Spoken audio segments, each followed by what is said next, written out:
Gladiator Fighting Championship. I have here Mr. Destiny Ezeobi. Yeah. First of all, congratulations. Thank you. Big dude. I love seeing the light heavies, the big guys get in there. You guys were just wailing on each other. Yeah, definitely.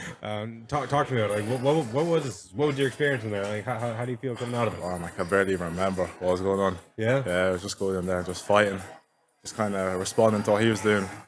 We had like a game plan before, and then I ended up eating like one or two shots, and then it kind of just went out the window. What was your game plan? Just kind of stay at distance, just ping him, and then defend the takedowns by framing off his shoulders, stuff like that. But I ended up getting held up against the fence for a little bit, and he's a very strong guy, so it was hard to get off. But lots to learn and lots to work on as well.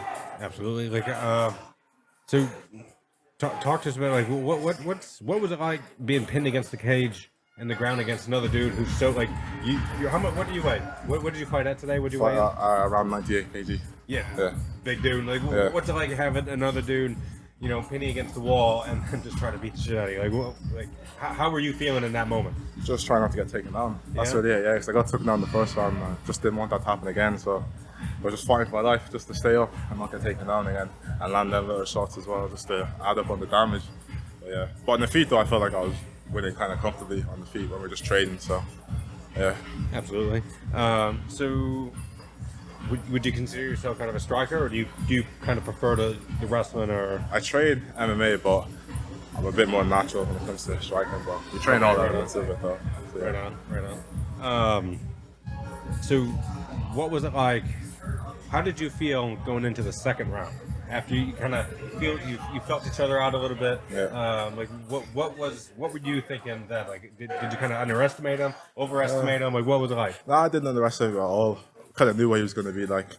I didn't expect him to land on me though, like the overhands, because I've seen a couple of fights before, when he throws the same two shots. But after the first round, I kind of knew that I'd lost that round, so I had to step up a bit in the second round, especially when it came to a striking, and land some damage on him. So, yeah. Right on. Did that decision come at a surprise to you? No. Like you were happy? I was expecting 29, 28, for me to win, especially based on damage as well. He was just kind of holding me while I was landing all the damage on the feet as well. So.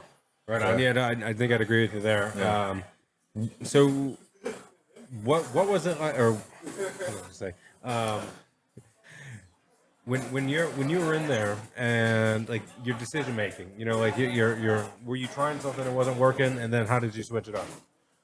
Yeah, I feel like the first round I was trying to just trade with him with overhands, but he was a shorter man, so he was able to catch me kind of coming in sometimes. So. In the second round, I started to switch stance a bit more. Use the southpaw as well, especially when he started to fade, I started to switch to southpaw, throw the left hand to the body, and go like using body shots and stuff. Then kind of staying on the outside and holding the position, because I could hear my coach shouting in, telling me to hold the position instead of crashing him against the fence where he could get close to me. So that's what I was kind of doing. Kind of slowing it down in the second and the third round. It came to beat on the feet, taking my time with it and just picking them apart. Definitely. Now, you said you were both southpaws. I was going to mention this. Like, is it? I know I'm orthodox, but I switch a lot. I switch to southpaw with the fight.